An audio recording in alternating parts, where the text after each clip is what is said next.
All right, guys, we're here with the We Make Supplements podcast. Today we have a very special guest. But first, we have my co-host, Sean Marszalek. That's close enough. How am I supposed to say it? Marszalek.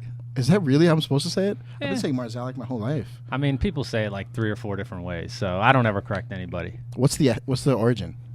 Czech.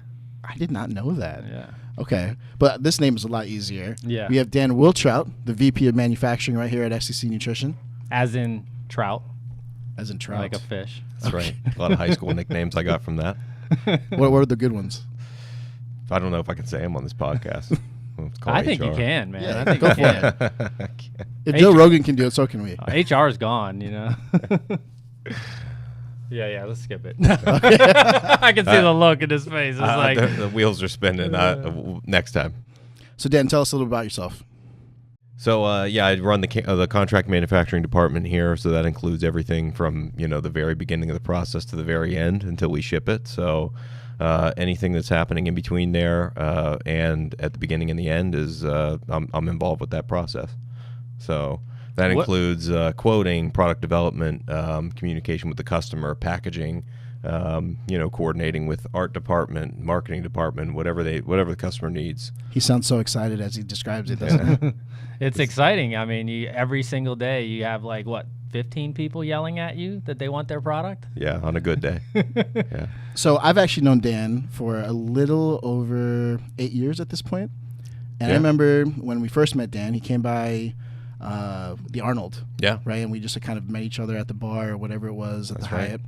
And we're asking Dan, what are the MOQs? Right? Because our current manufacturer at that time was asking for something ridiculous and we couldn't get anything done. And Dan pretty much told me what MOQs were, and I didn't understand any of it. But could you give us some background? Because not everyone knows what an MOQ is, why an MOQ exists. Yeah, there's a lot of reasons, why a manufacturer would establish a certain MOQ. I know here that, we do it our run sizes are based off of equipment efficiency, basically, is I think we're skipping a couple steps. What does MOQ stand for, Sean? Oh, I'm sorry, minimum order quantity. There we go. Yeah. 100,000 bottles. 100,000 bottles. If only, right? If only. Minimum order quantity really revolves around equipment and capacity and efficiencies and things like that. So, encapsulation, our MOQs are 90,000 capsules, and we established that based off of a couple different things. Blender capacity, we have 2 blenders in encapsulation, so that typically fills up at least one of the blenders. What the goal ultimately is to fill up a blender, so we're getting the most out of a blender, and then also not to run something so small that once it hits a machine, you hit the start button and stop right away. That's extremely inefficient because it takes just about as much time to do that as it does to run, a couple 100,000 capsules. So there's not that much of a difference between, if someone wanted to run a 20,000 capsules versus 100,000. There's a certain point in there where the machine's running fast enough that saving or finishing the run in an hour versus an hour and a half, we still have to do all the setup, cleaning, tear down, all those things combined take way more time than the run. So we want to get what we can out of the machine prior to moving on to the next product, if that makes sense. Okay, so trying to translate this to regular people, Sean, let me know if you think this translation works. All right, yeah, go ahead. So whether you're running 500 bottles or whether you're running 5,000 bottles or maybe even 10,000, the cost of cleaning the machine is the exact same. Yes, the cost is always the same. In between one formula to the next formula, you have to go through the process of cleaning every single aspect of that machine, every single piece, every single part of it, right? And then you have to divide the cost of running that whole project, the labor, the cleaning, everything, against 500 bottles or 10,000 bottles. Yes. Okay. Does that make sense, Sean? Yeah, perfect sense. Okay. So why do manufacturers establish an MOQ? Is there a certain point where it just doesn't make sense to run? Is that what it is? Or if someone wants to pay $100 a bottle, I would say picture your kitchen at home, okay? So you have a small pot if you want to make, so you have a pot this big or a big stock pot. You can make 3 hard-boiled eggs in this little pot, and you can make it in the big stock pot too, right? But it takes just as much time to make them in either one, but you rather clean the little one when you're done versus the big one. Is that Is that a somewhat well, I mean, if decent you're analogy? going to do an egg analogy, I think I got a better one, right? Okay, So all right. if you have this small pot at your house, right, and you have a large pot at your house, you could cook 3 eggs hard-boiled in the small pot, right? And you can cook maybe 15 hard-boiled eggs in the big pot, all in the same time. So you'd much rather set up the pot, add the water, cook the eggs, and have 15 at the end of it than 3. I think that's what I was trying to say. He just did I think a Sean much just wants 15 eggs. better job of it. Yeah. No, I want 15 eggs. You got me started down the road. I mean, I knew where you were going with it, and I knew where you didn't finish it, so I just took it. That's all. All right, so and we're talking about putting eggs and and boiling water and so on and so forth, right? But let's talk about we've lost everybody at this point. Let's go back to actual supplements, right? So, I mean, I walked into the back into where all of our ingredients are stored, and like, oh my God, there are so many different ingredients. And when I was running my own brand, I think one question I had was like, why is the price constantly fluctuating? Where are you guys getting these ingredients from? How do you guys go about quoting?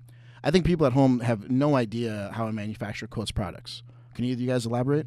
Yeah, I mean, I can get started. I'm sure Dan could jump in as well. But, I mean, we're sourcing raw materials from all over the world to begin with. And a lot of the materials do fluctuate in price from the actual grower, say it's a plant-based extract, or if it's a commodity like whey protein. I mean, these prices are fluctuating all the time on a raw material. So when we pay for a raw material in January, we might pay a different price for that same raw material in May. Right. So as those things fluctuate, now you're trying to quote out a product taking those things into consideration. Right. So you're not every time a customer orders changing the price on them. So you try to get a feel for those ingredients that are in the product and then kind of get a price point that you know is not going to fluctuate too much. But sometimes you can't avoid it and a raw material goes way up. For whatever reason. I know at times there were, a lot of conflicts in North Africa where cocoa was coming from, right? So prices of cocoa went up. So all of a sudden, when you're buying the raw material at a much higher price, then you've got to adjust the pricing on the customer at times. And usually you can get on a phone with them and explain, and it's usually something that is public, kind of like the Chinese tariffs, right? Everyone's aware that these tariffs were imposed, and if you're watching any news whatsoever, you see this thing happening, and obviously it affects someone, and in certain cases it affects us and the consumers and even the brand owners, obviously. Yeah, and there's kind of 2 levels of that. One is the herbal stuff that Sean was referencing. A lot of that stuff doesn't fluctuate too much, or, at any given time, this one material might fluctuate by a couple dollars. Another one, goes the other way a couple dollars. So things usually balance out for most products. But sometimes there are big impacts, like there was flooding in Madagascar. Vanilla went through the roof, so vanilla flavoring went through the roof. So we had a big disparity in costs of products that were flavored with vanilla. Those kind of things happen. And then when you're talking about commodities like milk, things that are traded, like that on that scale, that's just a worldwide price where everyone's paying basically the same. So if milk goes up, whey goes up. So protein pricing can increase, and that's usually something we at least get some kind of a notice of. But so when you give a customer a price, how long is that price good for? If we're concerned about it not being good, we'll always disclose to them that this is an estimate. At the given time of the order, it could change, but typically a quote's going to hold for. We don't always put a month or week timeline on it, but we can typically hold a quote for 90 days without there being a big risk of it changing. But it's probably more often than not that a price doesn't really fluctuate too much over the course of a year. Typically, no. Okay. Yes. All right, so there are all sorts of ingredients back there, right? I mean, I think there's got to be thousands of ingredients. Every single part of the process, the bottles, the caps, the little fillers that go in there, the actual ingredients, the scoop, if it's like a protein product or something like that. How do you go about coding it? Is there like an app? Is there a file? Is there a program? How does that work? Yeah, I mean, I think every manufacturer is probably different, but I mean, here we have a custom quoting tool where it pulls all the ingredients from our database and the current costing on them. We're able to build those into a system to kind of get us what our COGS are or our price is for the product to actually make it, which then we can translate into a customer quote. Okay. I mean, that's pretty straightforward. So we're not writing it on a napkin, is my point, right? Yeah, I remember calling Dan back in the day, being like, "Hey, Dan, why don't I have this quoted yet?" I have done quotes off of napkins. But our new way is much better. Fair enough. So we had a buddy, my creative director, on one of the earlier podcasts, and there was a story about you, Dan, that this man brought up, and it had to do with a certain ingredient that apparently you were testing out in your earlier youth. Yeah. It was called niacin. Yeah. So I mean, we have to hear the story. Common ingredient. I when I was younger, in my quest for paper thin skin and skin tearing vascularity and whatever I could do to look better in the gym was my main focus in life. Because that journey's over now. Well, it's knocked down a few notches. I got kids and a family and everything, but I'm still there a little bit, but maybe not this extreme. But anyway, someone had told me about niacin, which is vitamin B3. Everyone is familiar with that. There's more than two, but there's two main types of vitamin B3. One's niacin, one is niacinamide. Niacinamide is the more commonly used ingredient because it does not cause flushing, but niacin does. So what's flushing, Dan? So explain to people that don't know. Well, I'll be honest with you. I don't really know all the science behind it, but it's kind of from what I understand, it just kind of opens up, it dilates blood vessels and kind of flushes blood. Give you that tingly feeling? Blood to the skin, yes. So kind of like a beta-alanine. More people listening to this are probably more familiar with that.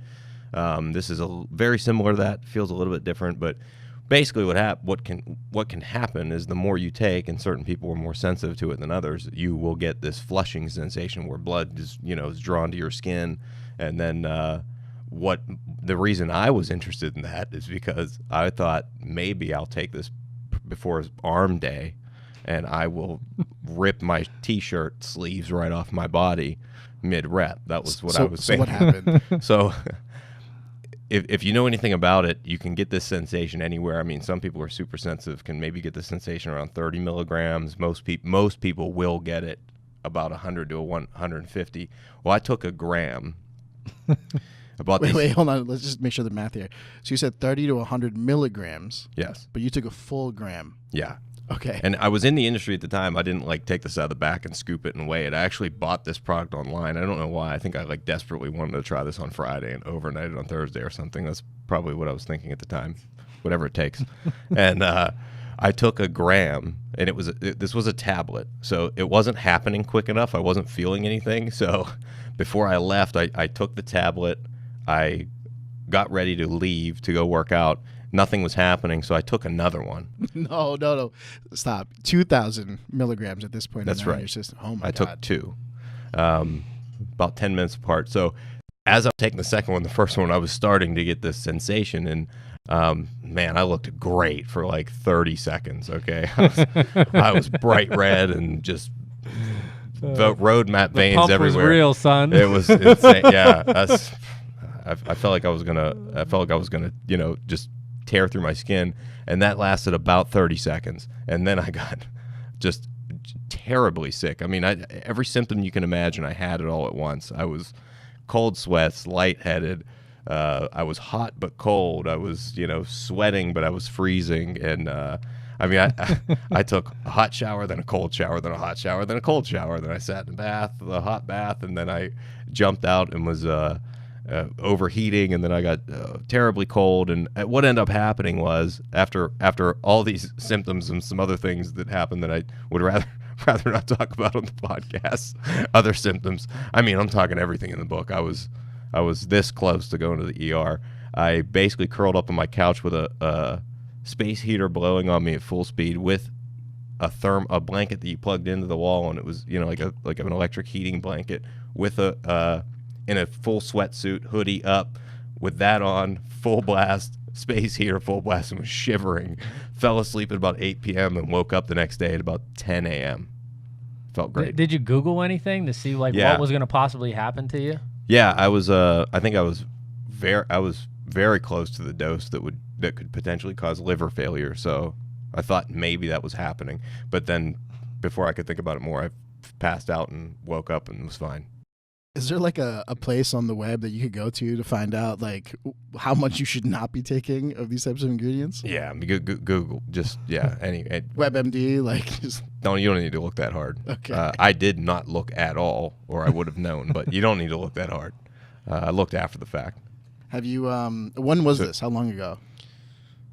This was 2000 and I think this was 2010, 2009, okay. 2010. Have you learned your lesson? Yeah, I think I tried it again and dialed back the dose. It was mildly uncomfortable, but results were okay. Sean, I don't even know what to say. I mean, have you ever had an experience like that?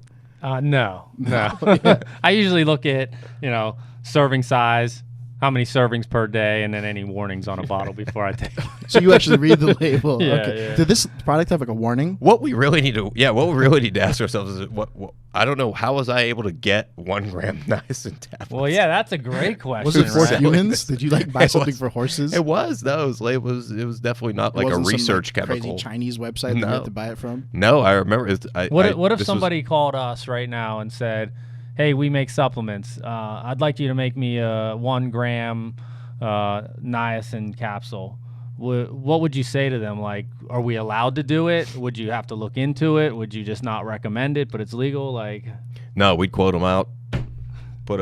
No, we would definitely. I would definitely notify the customer that had concerns about a potential flushing. The products are out there, so they're available at a gram. I mean, I would definitely warn the customer, but I'm sure we would have to get. So do you I'm sure we would have to get QA involved to make sure that was something that we are. So do you do that a lot? Like whenever a customer calls and says, "Hey, I have this great formula idea," and starts talking to you about it, and like, can you help navigate that? Yeah. For them? So if someone wanted to, if someone wanted to formulate a multivitamin and ask for some outrageous amount of iron. Yeah. Iron is a good example. You can have severe issues if you take too much iron, especially over the course of time as it builds up and things. Yeah, we would definitely flag it and explain to them why they should not put this much iron in a product and steer them away from that. Gotcha. Ankur. Something like a B vitamin, though, except niacin. We would not typically worry about that. I mean, you see those super dosed all the time for various reasons, but they're water soluble. There's no issue there. So, yeah. I have enough general knowledge in most ingredients that could be an issue to try to steer someone away from doing something like that. Yeah, so Dan's the expert in the formulas. You're kind of not kind of, you are the packaging expert. I mean, a lot of people look to you. This is true. No, they do. I mean, I mean that with all sincerity. Everyone that sees any packaging you do says like that's top level stuff. So we have customers that call and ask us about formulas and stuff. A lot of times they'll call and ask about branding and supplement facts and different things like that. I mean, when you're thinking about putting a brand on the shelf and you're thinking about doing the artwork and how that's going to be seen by the customer and what's going to make it pop on the shelf, walk us through like that process in your mind and what you go through to kind of really get packaging to stand out for somebody. Yeah, for sure. So I think the biggest pet peeve I have right now when it comes to packaging is that you look at a bottle, you don't even know what it is, right? There's some crazy colors on it. There's some crazy name for it. But like, what is it? Is it a protein? Is it a BCA? Is it like a pre-workout? You don't have a clue sometimes. Ox? It's like, Ox pre-workout? We have that product called Ox, and I was just like... No longer. No longer called I don't Ox. know what this is if it's on the shelf, right? But the reality is that I think in today's market, if you're not really upfront on the package, like within the first 3 seconds that the person knows exactly what it is, exactly what it's going to do for you, people aren't going to buy it, right? Whether it's being sold on social media, whether it's on a retail shelf, whatever. I mean, me personally, I think I go into this weird space in my mind where I'm like looking at a black silhouette of a bottle, and I'm just trying to pretend like I'm Iron Man, and I'm talking to Vision, and I'm just like swiping things left and right, figuring out what it is that I want to put on the package. Finally, you can kind of do that in Photoshop a little bit, but once it all starts coming, this not to interrupt. This is the in the lab mindset, this right? Is the in the lab, hashtag in the lab. Yes. Circa 2005 when that first started. Yeah, sorry. Dr. Dre thought he started that. That was not the case. I was the first one to use this on social media when Facebook first came out. That's right, Mark. When Facebook first came out. A perfect example would be when you came here to SDC Nutrition, and we have our manufacturing business, and you said, hey, what does SDC stand for? Which was a corporate umbrella company 11 years ago when we founded. It didn't really mean anything because we were running the About Time brand initially as the main business. And you said, well, what do we do here? And I said, well, we make supplements. And you said, that's what we're doing. We make supplements. And you kind of started changing the whole branding on the company. I instantly went to GoDaddy. Instantly told people what we did. Yeah, I went to GoDaddy.com. I'm like, is WeMakeSupplements.com available? It was. I'm like, all right, this is perfect. This is our new slogan. I was like, let's trademark this right away. We're going to start a podcast in a year with this name. So why do you think when something is so obvious that brand owners or company owners don't even see something that's so obvious? Like, we make supplements, like that's what we do. Why would we not tell people that in our name or branding? I think brand owners are so caught up on trying to create some notoriety with what they do. They forget that consumers are confused sometimes with what's going on. I remember when we first started Shreds, all the different products had different names, right? So there's Shreds for the fat burner. Diesel was our test booster. I don't know if you remember that, Dan. Oh, yeah. It took 9 months to get my product, but you got it to me. Vitamin Z was our multi, right? But at the end of the day, we ended up switching the whole brand name to Shreds, right? And then we just started naming the product Burner, Test, so on and so forth. At the end of the day, the consumer has to know what they're getting. Yeah. Right? And just people... Makes perfect sense. People are trying to get that notoriety, and sometimes they do, and sometimes they don't. Yeah.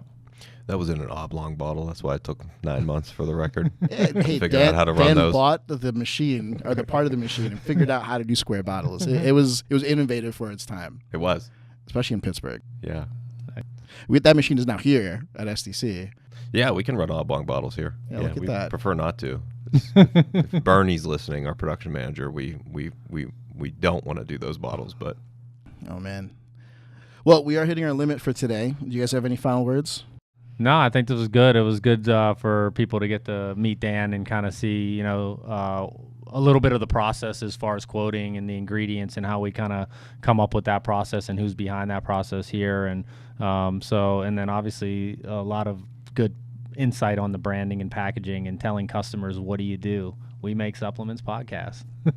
Just try to pull open that curtain a little bit, right, so people understand. Well, Dan, thanks for being part of the podcast today. Yeah. Everyone, will see you guys next week.